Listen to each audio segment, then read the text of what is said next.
हम मनुष्य अपनी नाकामयाबी छुपाने के लिए कई बार बहाने इस्तेमाल करते हैं। लेकिन यहाँ पर कुछ लोग ऐसे भी हैं जो प्रेजेंट में जीते हैं और हर कंडीशन को सॉल्व करके अपनी लाइफ इजी और ग्रेट बनाते हैं।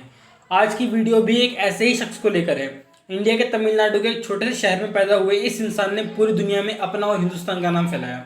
जी हाँ, मैं बात कर रहा हूँ एशिया के first Nobel prize winner Indian scientist sir Chandrashekhar Venkat Raman की।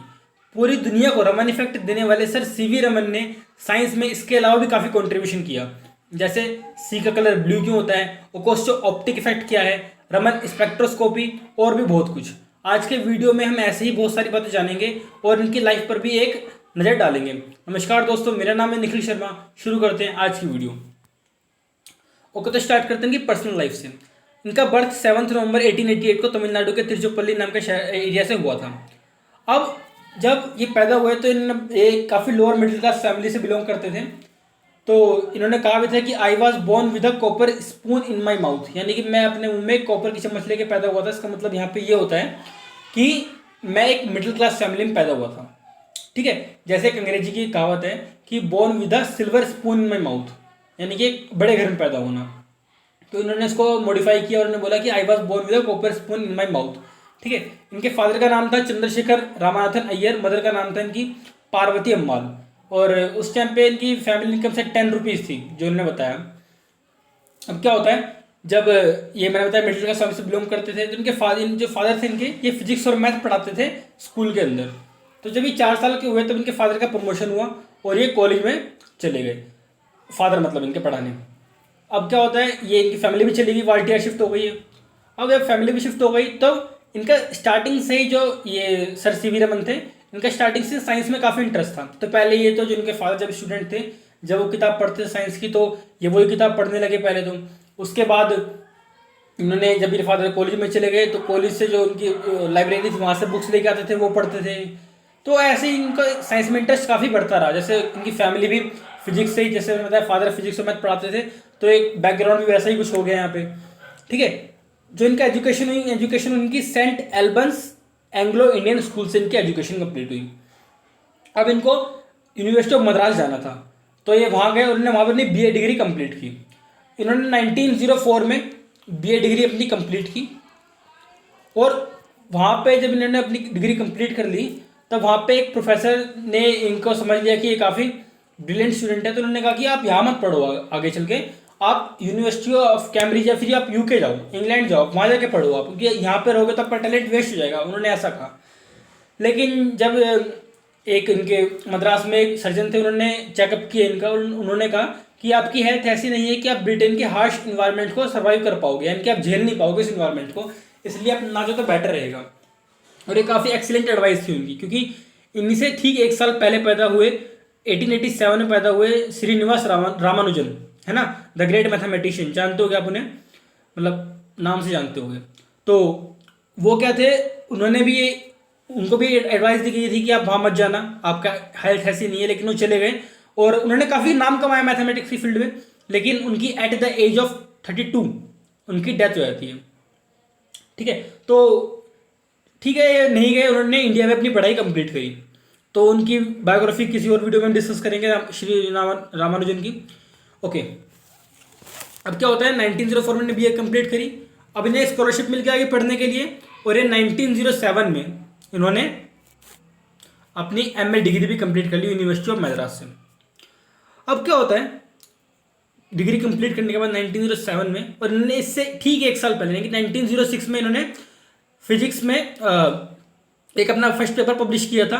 एक मैगजीन थी, फिलोसफी मैगजीन, वहाँ पे इन्होंने अपना पेपर पब्लिश किया। और इन्होंने सब सेकंड टाइम पेपर पब्लिश किया अपना, तो लॉर्ड रिले का वहाँ से एक लेटर आया कि प्रोफेसर रमन को लेके एक लेटर आया। उनको पता नहीं था कि टीनेजर है बंदा, है ना। तो उनको बाद में उनको काफ़ी हैरानी भी हुई कि ऐसा टीनेजर इतना बड़ा, मतलब ऐसे कैसे वो कर सकता है। लेकिन जो भी था उनकी टैलेंट ही बोल सकते हो आप, काबिलियत बोलो आप इनके Ramanujan, sorry CV Raman sir की। ओके, अब क्या होता है 1907 में, यानी कि 1907 में 2 बातें होती हैं। एक तो इनकी शादी होती है 6 में 1907 में इनकी शादी होती है, और इनकी वाइफ का नाम था लोक सुंदरी अम्माल। ठीक है, नाम से ही थी। अब आगे क्या होता है, और इन्होंने 1907 में इंडियन फाइनेंस सर्विस भी ज्वाइन करी। अब देखो ये क्या है, मतलब ये तो पता है क्या है आपको, इंडियन फाइनेंस सर्विस क्या होती है, एक सिविल सर्विस है ये। इन्होंने ज्वाइन क्यों करी? आप बोलोगे इनको तो साइंस में इंटरेस्ट था, तो इन्होंने ज्वाइन क्यों करी? तो देखो मैंने बताया कि इनकी फैमिली कंडीशन इतनी अच्छी नहीं थी, और जिस टाइम ये 1907 की बात चल रही है उस टाइम पे इनकी फैमिली काफ़ी डेप्थ में थी, यानी कर्जे में काफ़ी ज़्यादा थी। तो उस टाइम पे साइंटिस्टों की इतनी रिस्पेक्ट होती नहीं थी, या फिर होती भी थी तो उनको इतने पैसे नहीं मिलते थे, है ना। तो और सिविल सर्वेंट में उस टाइम पे काफ़ी पैसा था, तो इन्होंने इनके बड़े बहन को बोला कि आप सिविल सर्वेंट ज्वाइन करो। मैं बता दूं इनके घर में 8 चिल्ड्रन थे इनके मदर फादर के, और ये सेकंड नंबर पे आते थे।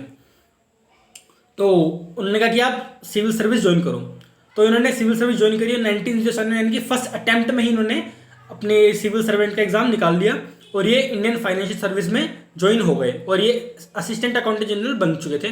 कलकत्ता में इनकी पोस्टिंग हुई। ओके, तो अब देखो यहाँ पे क्या होता है, एक होता है कि डेस्टिनेशन चूज करना, एक होता है हॉबी। तो आमतौर पे क्या होता है कि हम एक ही चीज़ में चले जाते हैं, अपनी एक चीज़ छोड़ते हैं, ज़्यादातर हॉबी से कॉम्प्रोमाइज़ करते हैं।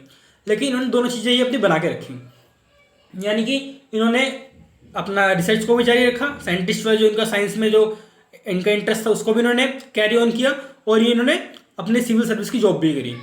तो इन्होंने अपनी रिसर्च कहाँ पे की थी? इन्होंने अपनी रिसर्च की थी, एक इंस्टीट्यूट था IACS के नाम से, Indian association for cultivation of science. IACS India का फर्स्ट रिसर्च इंस्टीट्यूट था। इन्होंने वहाँ पे अपनी जो रिसर्च थी उसको कैरी ऑन किया। जब इनको टाइम मिलता उस टाइम पे वहाँ पे जाके रिसर्च करते, उसके बाद जॉब करते अपनी ये। तो ये अपनी लाइफ को ऐसे मैनेज कर रहे थे, ठीक है। अब क्या होता है, इन्होंने IACS ज्वाइन कर लिया, जैसे मैंने बताया था कि ये पार्ट टाइम रिसर्चर बन चुके थे, पार्ट टाइम साइंटिस्ट थे ये, और सिविल सर्विस की जॉब तो कर ही रहे थे ये। अब इनके पास 1917 में 1917 में इनके पास ऑफर आता है यूनिवर्सिटी ऑफ कैलकाटा से, है ना।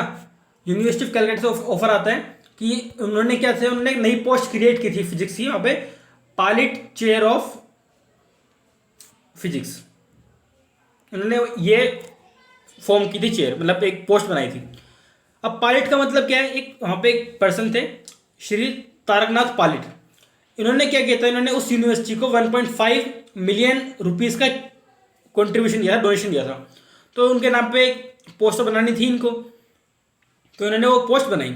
अब इन्होंने CV रमन सर को ऑफर किया कि आप यहाँ पे वो बनो, आप यहाँ पे प्रोफेसर बनो यहाँ पे आके। तो देखो ये वहाँ पे चाहते भी थे बनना और नहीं भी चाहते थे। नहीं इसलिए चाहते थे वो क्योंकि उस टाइम पे, जैसे मैंने बताया कि उस टाइम पे सैलरी काफ़ी कम होती थी प्रोफेसर की या फिर साइंटिस्ट की, तो सैलरी इनकी आधी से कभी कम हो जाती। जो सैलरी इनको सिविल सर्विस में मिल रही थी उससे भी हाफ सैलरी हो जाती इनकी। और लेकिन फ़ायदा मत वहाँ पे क्या था, फ़ायदा वहाँ पे ये था कि अपना पूरे टाइम में साइंस को दे सकते थे, क्योंकि उन्हें पहले बोल रहे थे पढ़ाऊंगा नहीं, हाँ मैं कुछ एडवांस स्टूडेंट को गाइड कर दूंगा और मैं अपना बाकी टाइम रिसर्च में अपना लगाऊंगा, ठीक है। तो उन्होंने कहा ठीक है सर ऐसा कर लो आप। अब क्या होता है वहाँ पे, अब जब इनको ऑफर कर दी पोस्ट तो कुछ लोग चिढ़ गए इनसे कि नहीं ऐसे कैसे। और क्योंकि वो उनका क्या बोलना था, जो उस टाइम पे कंडीशन थी कि यूनिवर्सिटी ऑफ कैलकाटा में जो भी प्रोफेसर बनेगा उसको अपनी एक्सपीरियंस को बाहर शेयर करना पड़ेगा, यानी कि वो विदेशों में जाएगा, वहाँ पर रिसर्च करेगा और इंडिया का नाम बढ़ाएगा। देखो चालाकी देखो अंग्रेजों की कितनी थी। ये बात चल रही है 1917 की, है ना, 1917 की। और उस टाइम पे क्या था, अंग्रेजों का राज था। तो जो 2-4 साइंटिस्ट इंडिया में थे उनको ही बाहर ले जाओ, है ना, बाहर लेकर रिसर्च कराओ उनसे। उन्होंने कहा कि आप वहाँ जाके अपना ज्ञान दो लोगों को ताकि उन्हें समझ में आए। अब ये शिष्य बिल्कुल खिलाफ थे। इन्होंने कहा अगर उन्हें ज्ञान चाहिए तो वो यहाँ पे आएंगे, हम वहाँ पे नहीं जाएंगे, ठीक है। इनको कॉन्फिडेंस था, उनको ये भी कॉन्फिडेंस था कि मुझे नोबेल प्राइज़ भी मिलेगा, उनको मिला भी। उन्होंने कहा कि मुझे 1930 में मुझे नोबेल प्राइज़ मिलेगा, उनको वही नोबेल प्राइज़ मिला 1930 में, ठीक है। तो काफ़ी इनका कॉन्फिडेंस था अपने ऊपर कि हाँ मुझे मिलेगा, क्योंकि मैं डिजर्व करता हूँ इस चीज़ के लिए। ओके, अब क्या होता है आगे, 1970 में बताया मैंने कि ये वहाँ पे चले गए थे। उसके बाद 1933 में इनके पास ऑफर आया इंडियन इंस्टीट्यूट ऑफ साइंस से, जो बेंगलोर में थी, कि आप यहाँ पे आओ, IISc आप यहाँ पे आओ और यहाँ पे डायरेक्टर बनूंगा। और ये फर्स्ट इंडियन डायरेक्टर थे IISc के। तो ये वहाँ पे गए, डायरेक्टर बनिए, 1948 तक वहाँ पे रहे। वहाँ पे फिर जब रिटायर हुए 1948 में, तब ये 1948 में इन्होंने अपना जो है रमन रिसर्च इंस्टीट्यूट अपना ओपन किया और अपनी लाइफ की एंड तक ये वहीं पे रहे। हालांकि जो 21 नवंबर 1970 को भी ये अपने उसी रिसर्च इंस्टीट्यूट के गार्डन में थे जहाँ इनकी डेथ हो गई। ओके, तो ये थी इनकी कहानी। देखो ये कहानी ऐसी नहीं कि एक स्लाइड में कवर की जा सके या फिर 10 मिनट में मैं बता दूं, लेकिन जो पढ़ने का पोर्शन था वो हमने यहाँ पे देख लिया है, जो इनकी बातें थी। अब हम इनके काम पढ़ेंगे, इन्होंने कौन कौन से वर्क किए तो हम वो पढ़ेंगे अब, ठीक है। ओके, आगे बढ़ते हैं। तो इन्होंने साइंस में क्या कंट्रीब्यूशन दिया? देखो कंट्रीब्यूशन में काफ़ी सारे कंट्रीब्यूशन इन्होंने साइंस में दिया था अपना, लेकिन जो मेन है वो पढ़ते हैं हम। पहला है Raman effect, second Raman spectroscopy, third why sea appears blue, और acousto optic effect and many more. जैसे मैंने पहले बताया था कि एक लॉर्ड रैले थे, वो साइंटिस्ट थे, उनको 1904 में नोबेल प्राइज मिला था। तो उन्होंने कहा था कि जो स्काई का कलर ब्लू क्यों होता है, उन्होंने वो समझाया था, है ना। लेकिन उन्होंने सी के कलर में थोड़ी बहुत गलती कर दी थी, तो वो ठीक की थी सीवी रमन सर ने। ओके, पहले ये करके देखते हैं। पहला रमन इफेक्ट। रमन इफेक्ट क्या होता है? इससे पहले समझना पड़ेगा हमको कि स्कैटरिंग ऑफ लाइट क्या होती है। ओके, तो वो समझते हैं पहले। देखो स्कैटरिंग ऑफ लाइट का मतलब क्या? लाइट का फैलना, यानी कि एक मैटर है, लाइट आई टकरा के से फैल गई, है ना। ये क्या है? Scattering of light. ओके, अब ये स्कैटरिंग दो टाइप की हो सकती है। पहला हो सकता है ये इलास्टिक कोलिजन हो, और सेकंड चांसेस है कि ये इन इलास्टिक कोलिजन हो, ठीक है। अब इलास्टिक कोलिजन का मतलब क्या है? इलास्टिक कोलिजन का मतलब यहाँ पे ये है, जैसे मान लो कि मॉलिक्यूल है, यहाँ पे लाइट आई, फोटोन जो है लाइट को कैरी करके लाए और ये डिफ्लेक्ट होकर चले गए, लेकिन जो एनर्जी इसकी थी इंसिडेंट रे की, वही एनर्जी इसकी भी है, यानी कि दोनों की एनर्जी सेम है। यानी कि अगर फोटोन आके लाइट आके अटैक करती है, फिर इंसिडेंट करती है किसी मॉलिक्यूल पे और डिफ्लेक्ट होकर निकलती है और उसकी सेम एनर्जी है, तो उसे हम बोलेंगे इलास्टिक कोलिजन। और अगर सेम एनर्जी नहीं है, यानी कि एनर्जी बाहर निकलने के बाद कम हो गई, ज़्यादा हो गई, उसे हम बोलेंगे इन इलास्टिक कोलिजन। सिंपल है। चलो इस डायग्राम समझते हैं। तो ये इंसिडेंट लेजर है ग्रीन वाली, जिसकी एनर्जी है ई नोट। ओके, अब अगर ये सेम वेवलेंथ की है, यानी कि सेम एनर्जी है इसकी, तो ये भी कलर भी सेम है, कलर चेंज नहीं हुआ क्योंकि वेवलेंथ सेम रही, एनर्जी सेम रही, तो ई इज इक्वल टू क्या हो गया? ई नोट हो गया। इसे बोलते हैं रैले स्कैटरिंग, क्योंकि इसे रैले ने ही फाइंड किया था, तो इसे क्या बोलते हैं? रैले स्कैटरिंग बोलते हैं। ओके, अब अगर इससे यहाँ देखो आप, इसको मैं ई मान लूँ ब्लू लाइट को, ये जो ब्लू वाली ये वेव है, इसको अगर मैं ई मान लूँ तो E is greater than E note, यानी कि इसकी एनर्जी ज़्यादा है इसकी एनर्जी से, है ना। यानी इसका मतलब क्या है कि मॉलिक्यूल ने इसको एनर्जी दे दी और ये हाई एनर्जी से बाहर निकला, ठीक है। नीचे देखो आप रेड वाली वेव को, अगर इसकी एनर्जी में ई मान लूँ तो यहाँ पे क्या है? E is less than E note, यानी कि इसने वेव ने अपनी एनर्जी किसको दे दी? एक सेकेंड, वेव ने अपनी एनर्जी दे दी इसको मॉलिक्यूल को, और तब जाएगा इसकी जो एनर्जी है वो कम हो गई। सिंपल है, ठीक है। तो ये था। अगर अब भी समझ में नहीं आया आपको तो यहाँ देखो आप, यहाँ समझ में आ जाएगा आपको। रैले स्कैटरिंग क्या है? देखो ये एक सेकेंड, ओके, एक मॉलिक्यूल है, ठीक है, पार्टिकल है, टकराया, टकराने के बाद क्या हुआ? अब देखो आप यहाँ पे जो इस मॉलिक्यूल के पार्टिकल्स ने एनर्जी ली, एनर्जी लेके ये वर्चुअल एनर्जी स्टेट में चले गए, यानी कि एनर्जी लेके अपर लेवल पे चले गए। अब वहाँ से इनको वापस भी आना पड़ेगा क्योंकि ये तो एनर्जी इनकी है नहीं। तो अगर ये सेम लेवल पे वापस आते हैं, यानी कि अगर ये दोबारा जीरो लेवल पर वापस आ जाते हैं, जैसे आप देख सकते हो रैले स्कैटरिंग में ब्लू लाइट दिखा रही है जो ऊपर गई और रेड लाइट नीचे गई, दोनों की सेम एनर्जी है, यानी कि जो एनर्जी पहले थी वो एनर्जी अब भी है ना। तो इसे बोलते हैं रैले स्कैटरिंग। इलास्टिक कोलिजन हो गया। सेकंड केस देखो आप, ब्लू लाइट क्या है? ऊपर ले गए पार्टिकल, ऊपर गए एनर्जी ले गए, लेकिन जब वो नीचे आए ना तो वो जीरो लेवल पे नहीं आए, वो फर्स्ट लेवल पे ही आके रुक गए, यहाँ पे आके रुक गए वो। तो ये जो ये बीच की एनर्जी है वो तो इसी के पास रहेगी, पार्टिकल के पास, है ना। तो जो बाहर एनर्जी निकलेगी कोई एनर्जी कम होगी, ठीक है, ई नोट कम होगा ई से। थर्ड केस देखो आप, एंटी स्टोक रमन स्कैटरिंग क्या है? पार्टिकल पहले ही एनर्जी लेवल पे थे, फर्स्ट एनर्जी लेवल पे थे, टकराई, लाइट आके टकराई, फोटोन टकराए, एनर्जी लिस्ट ने, और ऊपर गए, ऊपर जाने के बाद ही नीचे आए और जीरो लेवल पे चले गए, यानी कि जो इनके पास एनर्जी थी पहले वो तो इन्होंने दी ही, साथ में जो खुद की एनर्जी भी थी, यानी कि जो फर्स्ट लेवल पे आने तक इनकी एनर्जी थी, जो पहले इनके पास सेव थी एनर्जी, इन्होंने वो भी लूज कर दी। तो अब इन्होंने ज़्यादा एनर्जी लूज करी, यानी कि ई नोट क्या हो गया? अब ज़्यादा हो गया ई से, अगर आप इसे ई मान सकते हो तो ब्लू वाले को, ठीक है। समझ में आया आपको? इसे ही बोलते हैं रमन इफेक्ट। अगर नहीं समझ में आया तो गाइस तो पूछ लेना कमेंट बॉक्स में, मैं आप पे दोबारा एक्सप्लेन कर दूंगा। या फिर जो दोबारा वीडियो बनाऊंगा अपनी नेक्स्ट वाली उसमें क्लियर कर दूंगा मैं इस चीज़ को। ठीक है, अब इन्होंने 28 फरवरी को इसे इंट्रोड्यूस किया था। इन्होंने, इनका स्टूडेंट था कृष्ण के नाम से, उन्होंने इसको खोजा था और उन्होंने इसको फिर पब्लिश किया। तो 28 फरवरी को इसीलिए जो बोलते हैं हमारे देश में नेशनल साइंस डे इसी दिन मनाया जाता है, क्योंकि इस दिन उन्होंने इसको बताया था लोगों को कि हाँ हमने इस इफेक्ट की खोज की। उन्होंने इसे मॉडिफाइंग स्कैटरिंग बोला था, लेकिन इनको रमन इफेक्ट के नाम से इसका नाम पड़ गया। ठीक है, ओके आगे बढ़ते हैं। अब रमन स्पेक्ट्रोस्कोपी क्या होती है, पहले स्पेक्ट्रोस्कोपी देखो, आप समझो क्या होती क्या है। स्पेक्ट्रोस्कोपी क्या है? स्पेक्ट्रोस्कोपी है कि जब हम क्या करते हैं, अगर हमें मैटर और इलेक्ट्रोमैग्नेटिक रेडिएशन के बीच का हमें डिफरेंस समझना होता है, यानी कि उनका इंटरेक्शन समझना होता है ना, डिफरेंस क्या गया हमें गलती से, इंटरेक्शन समझना होता है, उसे बोलते हैं, उनकी स्टडी को बोलते हैं स्पेक्ट्रोस्कोपी। और इसे करते किसकी हेल्प से? स्पेक्ट्रोस्कोप की हेल्प से। सिंपल। तो अगर सोर्स है ये, आप देखो ये लाइट सोर्स है, ठीक है, लाइट सोर्स ने क्या किया, रे इंसिडेंट की, मिरर से टकराई, यहाँ पे हुई इसकी ग्रेटिंग। ग्रेटिंग का मतलब क्या होता है? लाइट का फैलना। लाइट फैल गई, मिरर ने दोबारा इसको फैलाया और यहाँ पे जो डिटेक्टर है इसने इसको डिटेक्ट कर लिया सारी कलर्स की वेव्स को। ठीक है, तो ये है स्पेक्ट्रोस्कोप हमारा, जो स्पेक्ट्रोस्कोप पे वर्क करता है। लाइट का सोर्स या फिर लाइट बोल दूं मैं, और ऑब्जेक्ट के बीच में जो इंटरेक्शन है वो समझने के लिए। ठीक है, देखो इससे हमें पता कैसे चलता है सब्सटेंस का, किसी भी सब्सटेंस का पता कैसे चलता है इससे हमें। अब मान लो कोई मैटर है, ये मॉलिक्यूल है, लाइट आई टकराई और बाहर निकल गई, इसकी एनर्जी थी पहले मान लो E1 और बाहर निकली तो इसकी एनर्जी हो गई E2। ठीक है, हाँ मेरी राइटिंग तो गंदी है ही, लेकिन अभी मेरे पास दिक्कत क्या है कि मेरे पास अभी ग्राफिक पैड भी नहीं जिससे मैं समझा सकूँ ढंग से, तो अभी तो ऐसे ही मैनेज कर लो आप। लॉकडाउन जब तक चलेगा, फिर जब खत्म होगा फिर मैं ले आऊँगा वो, ताकि आपको ज़्यादा दिक्कत ना हो। ओके, तो अगर एनर्जी चेंज हो गई यानी कि E1 is not equal to E2, है ना। कौन सा कोलिजन है ये?